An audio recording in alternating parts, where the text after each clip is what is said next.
오고 가는 언제 매일 여의도는 전쟁 중 Talk to me. 오늘은 국회팀 안보람 기자 나와 있습니다. 어서 오세요. 예, 첫 번째 키워드를 직접 보도록 하겠습니다. 호텔살이 대 월세살이. 이건 뭐고 또 뒤끝이란 단어가 뒤에 붙었네요. 네, 호남에서 그야말로 혈투를 벌이는 민주당과 조국혁신당 신경전이 대단하죠. 양쪽 다 월세살이를 하고 있는데 얼마 전 조국혁신당 정산진 홍보위원장이 SNS에 올린 글 뒤끝이 남은 모습입니다. 영광 호텔 한 달 살이 대 영광 아파트 한 달 살이. 같은 한 달 살이도 이렇게 다르다. 짧은 글인데요. 마침 영광 호텔에서 한 달 살이 중이던 민주당 한준호 최고위원이 자신을 저격했다며 반발했고 정 위원장은 대표는 방에 에어컨도 없는 아파트에 살고 자신은 호텔에 산다는 얘기를 한 것이란 취지로 해명했었습니다. 그럼에도 불구하고 아직 앙금이 안 풀린 건가요? 네, 그런 것 같습니다. 조국혁신당 김부엽 대변인 직접 한 최고위원에게 전화까지 했다고 하는데요.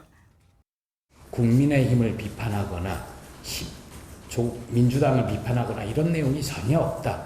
그런데 한준호 의원이 이건 나를 공격한 거다라고 생각하시는 건 오해 같은데 라고 말씀을 드렸는데 그 선거 기간이어서 그런지 오해가 풀리지는 않았습니다. 두 당이 신경전을 벌이고 있다는 소식 앞에 전해드렸는데 이런 장면들이 좀 자주 포착되는 것 같아요. 네, 오늘도 그런 장면 또 있었습니다. 직접 보시겠습니다. 영광 같은 경우는 판세를 뭐 한 치 앞을 못 보는 상황이고요. 최근에 뭐 여러 가지 설들인데 녹취 파일도 돌아다니고 한다고 하더라고요. 그런 부분과 관련해서는 저희가 뭐 굳이 말씀드리지 않겠지만.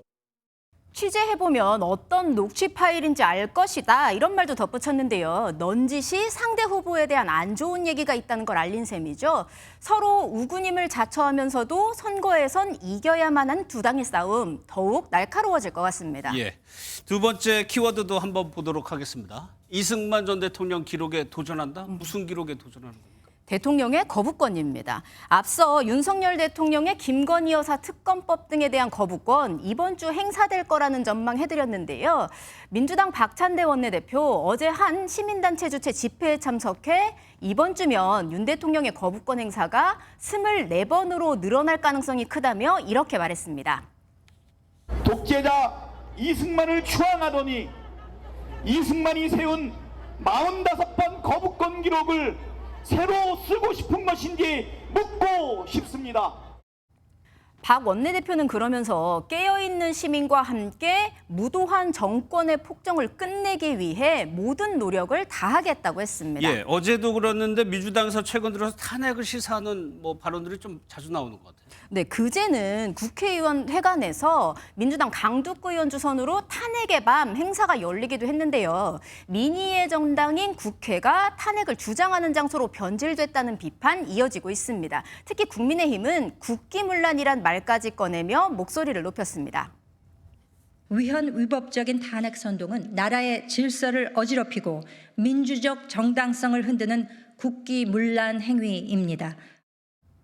강덕구 의원은 반드시 탄핵을 이뤄내겠다며 아랑곳하지 않았는데요. 민주당은 후폭풍을 의식한 듯 당과는 무관한 일이다 이렇게 선을 그었습니다. 알겠습니다. 정치톡톡 안보람 기자였습니다.